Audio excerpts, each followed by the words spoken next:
B, il va revenir se poser au site A, on va analyser les données du site B, donc B qu'on a eu en vol, etc. Après, il va redécoller son site A, il va aller repérer un site C, toujours en vol, et il va revenir atterrir au site B, qui aura été... Vous avez une question? Vous avez un orbiteur pour les communications? Non, c'est du direct to Earth. C'est pour ça qu'on atterrit à l'équateur, qu'on ne peut pas aller au pôle Nord. Donc il y a des gens qui nous disent « Ah, les lacs de méthane, les lacs se trouvent au pôle. » Mais on peut pas aller au pôle.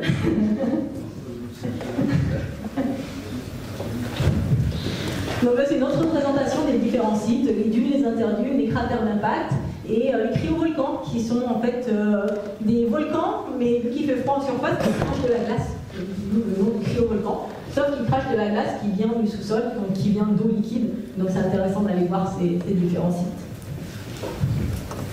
Et les objectifs de Dragonfly, il a 4 instruments, Dragonfly, qui va regarder l'habitabilité d'une part et les traces de vie, donc les potentiels de biosignature.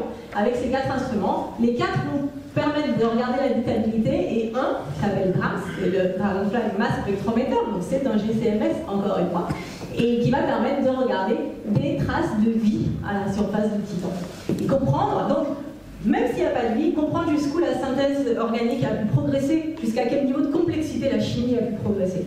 Et là, c'est extrêmement important, d'autant plus que l'atmosphère du Titan peut nous renseigner sur la Terre primitive, l'atmosphère de la Terre primitive, et mieux comprendre la Terre primitive et ce qui a pu se passer sur la Terre primitive avant que la vie existe.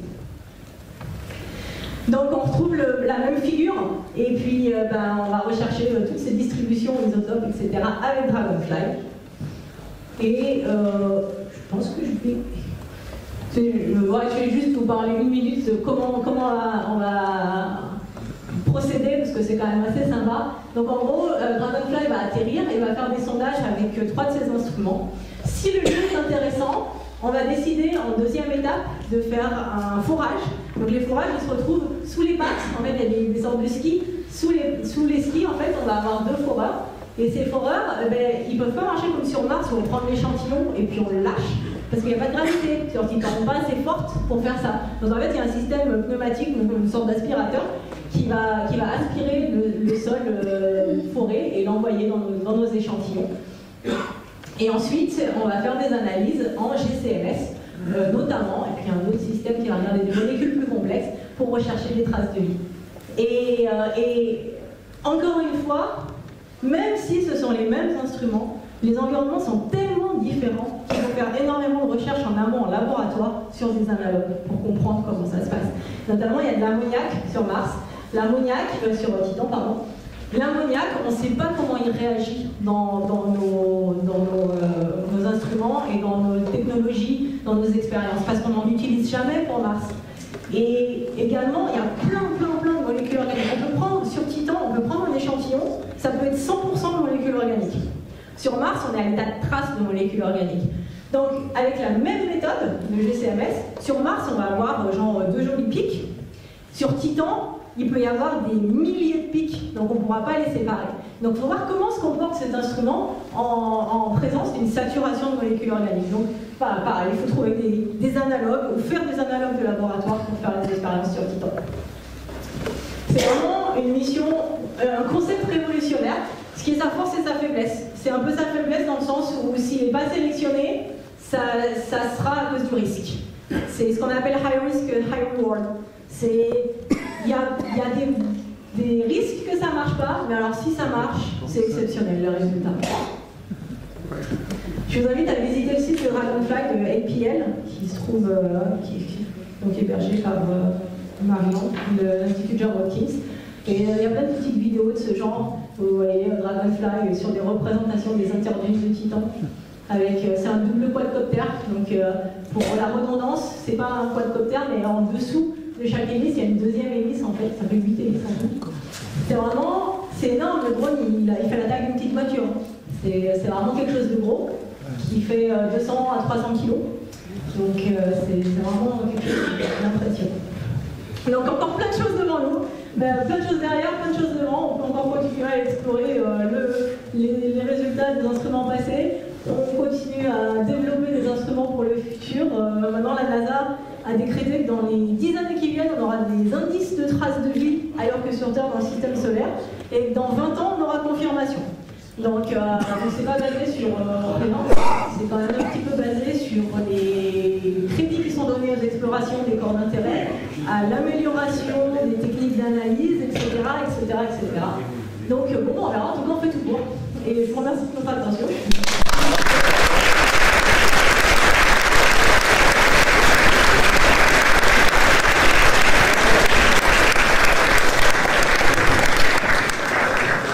Bravo. Je pense que vous avez quand même quelques questions. On a 5-10 minutes. Bon, c'est pas très motivant, hein, ça quand même. 2034, donc je m'accroche, hein, si je regarde avant de passer à la parole, j'ai une question sur Viking. Je n'ai pas tout compris. Donc on a recueilli des données sur Viking et elles étaient incohérentes et on a quand même donné des conclusions.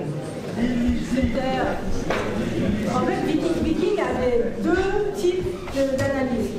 Il avait une analyse biologique qui était complètement faussée parce que à cause des oxydants sur Mars. Et Viking avait aussi des analyses chimiques. Et ces analyses chimiques ont donné des résultats négatifs. Et c'est en fait c'est ça qu'on est en train de réanalyser en ce moment. Donc il y a la partie biologie et la partie chimie. Il y avait deux parties sur Viking. Ok. Bon, alors, hein, ça vaut la parole. 2-3 questions. Par près du micro. C'était formidable, c'était un vrai roman. Alors ma question, c'est que la vie, elle n'est pas inscrite dans les molécules. Elle est inscrite dans la séquence des acides aminés. Il y en a de faire une protéine, un gène, une protéine, il en faut 50 à 500. Tout ça, c'est pas des 4 bases, ça n'a aucun intérêt, la molécule en soi. Alors, la vraie information de la vie, elle est dans la séquence de ces acides aminés, assez facile à faire, c'est 7 atomes, 4 bases avec chacun d'un atome, et après ça, on prend 3 bases par 3 bases, donc avec un nombre incroyable de répétitions, on se retrouve avec un acide aminé, mais là encore, on n'a pas l'information de la vie. Donc on peut avoir toute une chimie qu'on peut appeler biologique, mais qui n'a aucun intérêt. Hein. C'est la séquence des acides aminés qui fait la vie. Et ça, on en est très très loin. Alors, oui et non. Parce qu'en fait, oui, dans le sens où, effectivement, une protéine, c'est une séquence d'acides aminés. On ne va pas aller chercher des protéines, c'est trop spécifique. Par contre, votre séquence de 50 acides aminés, si vous la coupez en 50 acides aminés, et que vous avez 50 acides aminés individuels, vous regardez cet acide aminé, s'il provient d'une protéine, c'est pas le même que s'il provient d'une synthèse chimique. Et c'est notamment là où intervient la chiralité. On va créer Hunter dit l'inverse. Non, là, c'est pas des de fausse et on ne reconstitue pas la protéine. Mais bon, en fait, vous parlez d'une information génétique, mais on n'est pas obligé de trouver une information. On n'est pas obligé de trouver une information génétique pour trouver de la vie. En fait, si on trouve de la vie, on ne sera pas capable de dire si c'est, quelle protéine elle va être capable de synthétiser, etc. On saura dire que c'est une molécule qui provient de la vie, mais on ne saura pas dire la séquence et tout ça. Et j'ai envie de dire, pour la première étape, on s'en fiche. Ce qu'on veut pour la première étape, c'est trouver des molécules qui proviennent du vivant. Et l'important, c'est les protéines. Pas que.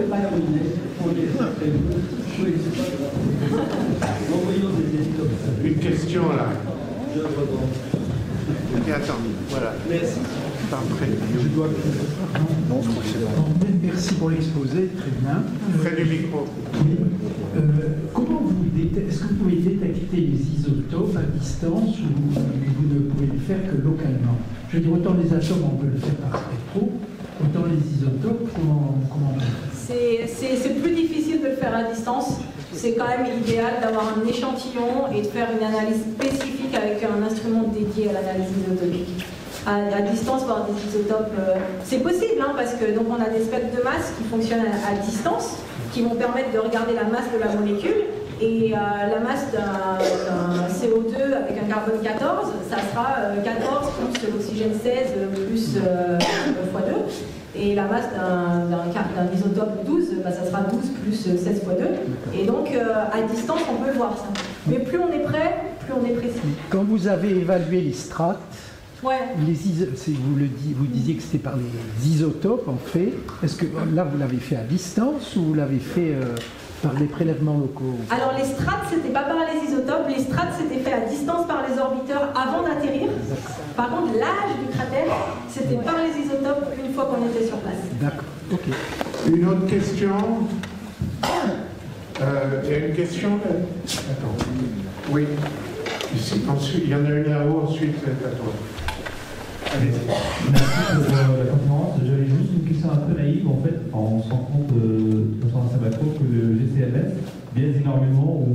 Enfin, d'une certaine façon, je comprends que c'est un outil très puissant, et en même temps, vous faites de la rétro-analyse pour voir si effectivement ce que ça vous donne, si c'est parce qu'il y a un biais de l'outil, ou c'est parce que ces molécules-là existent vraiment. Est-ce qu'il n'y a pas des pistes, des recherches pour faire des outils un peu moins intrusifs, qui n'induisent pas eux-mêmes des réactions chimiques qui vont biaiser toute la solution? C'est une très bonne question. Et en fait, c'est pas la GCMS en elle-même qui fait les réactions chimiques dont je parlais et pour retourner au précurseur. C'est la technique en amont de la GCMS qui est de chauffer l'échantillon jusqu'à 1000 degrés. Donc quand on chauffe jusqu'à 1000 degrés, on fait de la chimie, on casse les grosses molécules et après on les analyse en GCMS. Et donc en fait, on a d'autres techniques qui sont ce qu'on appelle la dérivatisation chimique, où on met des réactifs chimiques en présence du sol, qui permet de ne pas casser les molécules, mais de les enlever du sol, les extraire du sol sans les casser, et ensuite de les analyser en GCMS. Donc ça, ce sont des techniques qui sont employées. Il y en a qui vont préserver la chiralité notamment, qui vont permettre de regarder des acides aminés chiraux sur Mars. Et donc on a même cette technique de dérivatisation sur Dragonfly. Et après, on a d'autres techniques également qui sont potentiellement utilisables, qui est la chromatographie liquide, où cette fois, on n'a pas besoin vraiment d'extraire les molécules. En gros, on voit tout dans la chromatographie liquide, où c'est un solvant qui va pousser l'échantillon. Par contre, on ne sait pas encore l'utiliser en milieu spatial, parce que c'est très difficile de travailler avec du liquide en milieu spatial. C'est beaucoup plus facile de travailler avec des gaz. Et la chromatographie gazeuse, on travaille avec du gaz. Donc pour l'instant, c'est la technique la plus fiable. Sur Terre, c'est pas l'idéal, mais dans l'espace, pour l'instant, c'est l'idéal. Une question aussi, la dernière. Allez. Vous avez montré un graphique avec un certain nombre de pics, et vous avez dit que dans un cas, la vie avait existé mais n'existe plus, et dans l'autre cas, elle existe. Et j'aimerais bien avoir l'astuce qui permet de faire ça. Donc l'astuce, c'est... je ne vais pas forcément revenir. C'est en fait des analyses poussées, puis c'est aussi l'analyse du contexte.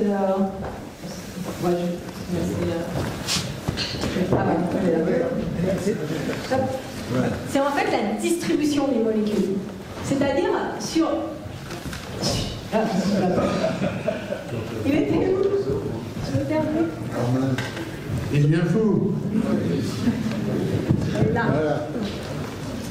C'est-à-dire que sur cet échantillon, en fait, on voit que des acides carboxyliques, c'est-à-dire des molécules qui vont contenir des COH. On ne voit pas d'acides aminés, ce qui est, en fait, quand on a de la vie terrestre, on va trouver des acides aminés. Là, on n'en trouve pas. Par contre, on trouve des acides carboxyliques, et on trouve des acides carboxyliques avec une dominante de carbone pair, donc des C2, C4, C6, C8. Donc ça veut dire que ces acides carboxyliques proviennent de la vie. Et pourquoi on trouve des acides carboxyliques et plus d'acides aminés? En fait, les acides carboxyliques, c'est les molécules les plus stables. Donc c'est celles qui vont tenir le plus longtemps après que la vie se soit éteinte sur un environnement. Et donc là, c'est typique en fait d'une vie qui s'est trouvée à un moment sur cet environnement, qui s'est dégradée, les molécules se sont dégradées, seulement les plus stables ont résisté, et c'est ça qu'on trouve aujourd'hui. Alors qu'ici, on trouve en fait tout ce qu'on trouve dans une bactérie, on trouve ici. Donc ça veut dire que là, il y a soit de la vie qui s'est éteinte, mais très récemment, c'est-à-dire qu'il n'y a pas eu encore le temps de dégrader les molécules qui sont facilement dégradables, soit en fait qu'il y a de la vie présente. Et c'est suffisant? C'est suffisant pour discriminer les deux? Alors il y a beaucoup d'autres études qui ont été faites parce que c'était en fait ça s'appelait EMAIS, l'expédition, et il y avait tous les instruments d'ExoMars et Curiosity qui travaillaient de concert. Là c'est juste les résultats GCMS, mais on s'est bien entendu servi des résultats de la minéralogie pour interpréter. Avec uniquement ça, c'est quand même plus difficile. Mais c'est quand même assez robuste comme résultat quand même. Juste un dernier commentaire. Une petite précision, ça marche. Je crois me souvenir d'une séance à la SAF, mais je ne sais plus qui était le conférencier, à propos de justement de Viking, enfin quelques temps après, qui rappelait justement qu'il y avait 3 expériences. 2 qui cherchaient les traces de respiration et de métabolisme. La 3e qui cherchait les substances organiques elles-mêmes. Et on avait effectivement eu un résultat positif sur 2 et rien sur la détection. Et la conclusion avait été, c'est très curieux parce qu'il n'y a personne et pourtant ça mange et ça respire. Je ne sais plus qui a dit ça, mais ça résume bien. Alors, dans les années 70, il y avait effectivement beaucoup de débats. Mais en fait, depuis les années 2000, on a trouvé les perchlorates sur Mars. Maintenant, on arrive clairement à expliquer les résultats positifs des expériences biologiques. Et donc on sait que ce sont les perchlorates en fait qui respirent. C'est pas de la respiration, c'est de l'oxydation par les perchlorates. Et donc les expériences biologiques positives sont expliquées par la chimie martienne. Et les expériences de chimie n'ont effectivement pas trouvé de molécules organiques. Et en fait, on en a trouvé, mais manque de bol, ce sont des chlorés. Et on ne savait pas qu'il y avait des sels de chlore sur Mars. Ce sont des chlorés, et en fait, pour nettoyer l'instrument avant de partir, ils ont utilisé du dichlorométhane, qui est des molécules chlorées. Donc, oui. Bon, écoutez, on termine là. On remercie beaucoup Caroline.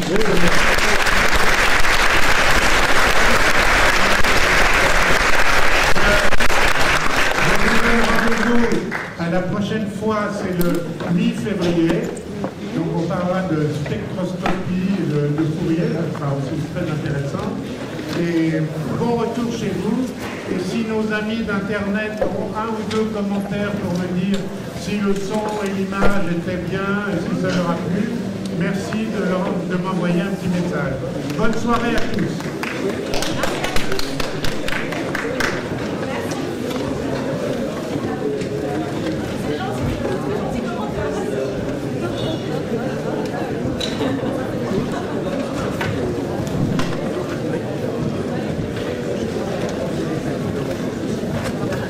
Bonjour monsieur, excusez-moi de vous déranger. Est-ce que c'est juste en live ou on peut le retrouver sur une chaîne?